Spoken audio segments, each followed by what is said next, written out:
एक सुनहरी शाम एक चमकता हुआ मोरपंख हवा में उड़ता हुआ जंगल की नरम मिट्टी पर गिरा।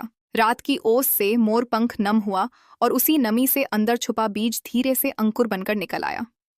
कुछ दिन बाद कड़क धूप ने पौधे को कमजोर कर दिया। तभी एक दयालु हिरणी ने अपनी छोटी बांस की कटोरी में पानी भरकर रोज उस पौधे को पिलाना शुरू कर दिया।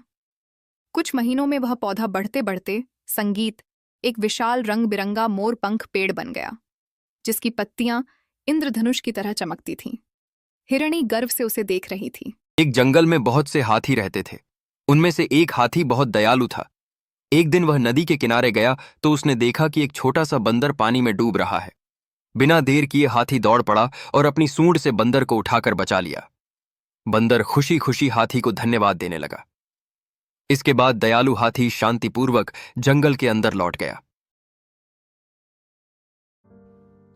জঙ্গলে একটা বিড়াল প্রতিযোগিতা শুরু হতে রিংয়ে নামলো মিমি ও টিমি। তারা দুজনেই মিউ মিউ করে মজা করে কুস্তি করতে লাগলো। দর্শক বিড়ালগুলো তখন চিৎকার করে বলছে, চল মিমি চল টিনি। টিনি লাফ দিয়ে মিমির পাশ কাটলো। মিমি তখন বলল, এটা আসল কুস্তি নয়, এটা শুধু মজা। তখন সব বিড়ালগুলো হাসিতে ফেটে পড়লো।